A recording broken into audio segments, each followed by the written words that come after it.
So in our first session, we're going to bring in Amy Eisenhauer, who kicked off NYSATA 2020 with a really awesome presentation talking about emergent collaboration efforts between EMS professionals and athletic trainers. Amy, thank you so much for joining us. It was a great talk this past weekend. Amy has been a national educator and an EMS provider for over 25 years previously, before she stepped into a role of EMS for Children program manager with the New York State Department of Health Bureau of EMS and Trauma Systems. And I really want to get into some of those key takeaways because as athletic trainers, we need to build that bridge with EMS professionals. And first and foremost, help us understand the differences between the various BLS and ALS providers that you talked about in your presentation. Awesome. Well, first of all, thank you for having me. I had a great time talking with all the athletic trainers and kind of over the last year, getting to know your work and everything that you guys do to take care of the children in New York State and across the country. So thank you so much for your work. We appreciate it. So what's the difference between ALS and BLS? So there are 4 different levels in New York State. And if you're from another state watching this, your state might be just a little bit different. So we have certified first responders. So these probably would be police officers or firefighters or some mix of, community providers, right? And they've taken 55 hours of training, right? So this would include CPR and first aid, advanced techniques in both of those, right? They probably know how to use a tourniquet. They know how to deliver oxygen and provide, rescue breathing and beginner resuscitation if necessary. Then there are EMTs, so emergency medical technicians, and they have between 150 to 200 hours plus 10 patient contacts, before they take a state test, and are certified in New York. So they can do all of the things mentioned before, but they have more advanced oxygen training, have more anatomy and physiology, basic understanding of, medical illnesses and trauma, and they usually come on an ambulance. They may come as a first responder, if they're the only one available. They typically come on an ambulance and minimally would come in a pair. Sometimes you would have a EMT paramedic mix, and that would be a co-joined BLS and ALS ambulance. Awesome. So as far as advanced life support, we have advanced EMT, so they can do all of those things before. They do another 250 hours of training. They do more patient contacts, but clarified into certain kinds of patients that they might see. So, somebody with cardiac illness or somebody with a stroke, right? They have certain things that they have to accomplish. And they can do all of the basic life support. They can give certain medications, and they can start IV access. The top level is paramedic, and that's all of the above, and another 1,000 to 1,200 hours of didactic training. And they do a capstone. And again, they do probably at least 800 more hours of specific patient contact, specific skills. They can do endotracheal tubes, advanced airway administration, cricothyrectomy. So pretty much all the care that you would get in an emergency room, short of surgical intervention or like very, very specialized medicine, they would be able to deliver that care right in an ambulance. So we do have a wide breadth of clinical abilities. And real quick, is there any way for athletic trainers to know who they have on the on that response team? Are there different, are they supposed to be clearly labeled? Are they supposed to be introducing themselves with their title? How does an AT know which professional they are dealing with? So that is a little more difficult and really would depend on your community. So there are 18 different EMS regions in New York State. Each county has their own EMS coordinator. Each region has, for certain protocols, they have some specific things, but most regions except for New York City follow the New York State collaborative protocols. So there are differences, right? Because New York State is so diverse, right? We have New York City, obviously, which is this surging metropolis. But then if you go to the North Country and the Adirondacks, right, it's super rural. they're covering much a large area. Response time could be, 45 minutes versus in New York City, it would be 6 or 7. So there are a wide variety of differences, and that might be one of them. Briefly, that kind of goes into some other questions that you might have related to how do you know people ahead of time? How do you build a relationship? Because it would be easier to ask, what's your certification level, or are you a paramedic or EMT, if you already know the EMS providers, or if the EMS providers know you. Absolutely. And a part of building that relationship, number one, you talked about protocols, and it's a mutual understanding, and athletic trainers having an understanding of what protocols these various providers are being held to practice.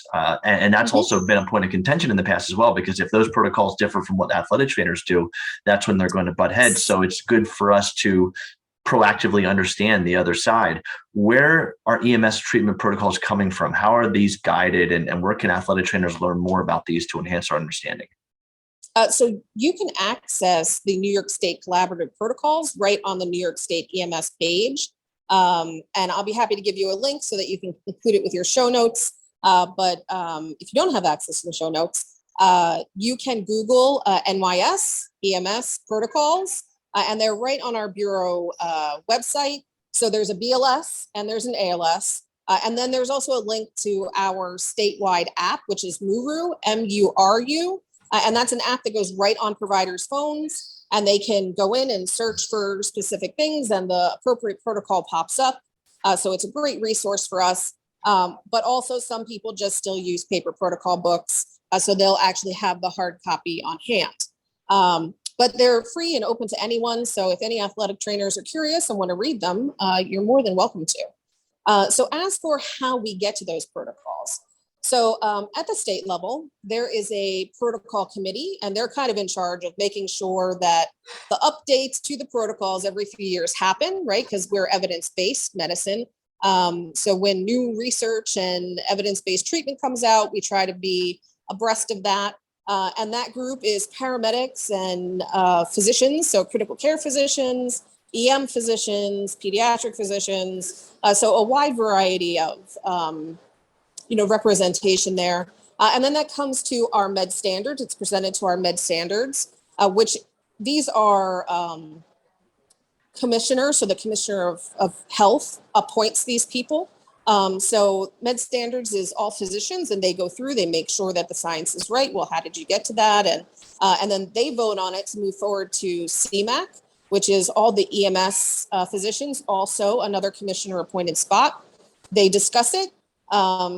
They vote on it. If it gets passed, it goes to SEMSCO, which is, again, all governor appointed. So it's paramedics, more physicians. There's some overlap there. They vote on it, and then it will go back through our executive deputy clearance process at the Department of Health, and our leadership will look at it and approve or make edits. So these are not just protocols that it's like, hey, that sounds good. That's what Pennsylvania is doing. Let's do that. So that might be the first unction, but it really does get validated, and lots of people that are in the profession in emergency medicine do go through these protocols and vet them and put their names behind them. It's fantastic. And now we got to build that bridge further from both sides of the river. So what are some strategies specifically for athletic trainers to enhance that collaboration, to be proactive in the pre-planning, and work on some training collaboratively with EMS? Oh my gosh. So many opportunities. And I think that EMS really would benefit from this as well, right? Like iron sharpens iron. So like I mentioned, right, we have 18 regions, and each county has a EMS director. So if you don't know who your local EMS agency is or how to reach them, you can reach out to those folks, or you can reach out to me. I'm happy to facilitate some of those introductions. But introduce yourself, right? And each town or region might have a different way of doing things, like I mentioned. So you might have a volunteer agency where it would be best to reach out to them at night after hours. You might have a fire department agency where their leadership is in the office room 8 to 4, or something similar.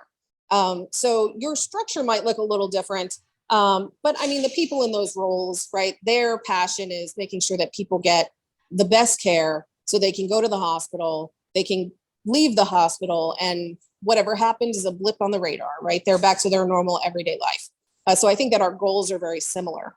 So I would say first, reach out to your local agency, however it's structured, introduce yourself, introduce athletic training. I had the fortune to be invited to Tufts, and that's kind of how I met everybody in the athletic community in New York State.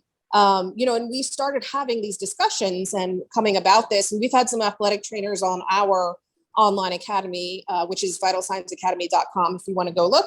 Again, free, open to the public. So we've had some opportunity to learn more about what do athletic trainers do? What is your education base? Do you have protocols? Because I did not know that prior to coming to Tufts last year. So I think that there's some education on both sides that needs to be done so that we can find, a vocabulary that both of us understand. And I think that we already have it. It's just explaining that we both already have it. And then, right, from there saying, this is what we would typically do in these emergencies. Here's our protocols. How can we work together so that when you respond to our game, or if you're there when you come over and we're working together, what would this look like? And that rolls over into training, right? So we should train like we fight, right? So that means if this is how it's supposed to look like and this is everybody's roles, we're going to do the exact same thing in training because we want that muscle memory in our mind so that things go smoothly once we get to that event, so we can take the best care of that student athlete or pediatric patient. And that's the key there is it's not just having the understanding in the background, but then you got to put it into action. You were using the example about how pediatric response calls, it's like 6%. It's very low. However, it's very important that you do the right stuff so that you have to practice it because you're not doing it all the time. And if you don't do it, it's okay to know on paper what you would do. But if you don't put it into action, muscle memory and whatnot, then you're more likely to have an error, which could be catastrophic. So thanks for mentioning that. Great stuff, Amy. I really appreciate it. It's always great to collaborate with other healthcare professionals to really enhance what we do for the communities that we serve. So thank you for being a part of the NYSATA conference and looking forward to future collaboration. Awesome. Thank you so much. I had a great time. Glad to hear. All right. Take care. Have a good day. Thanks, you too.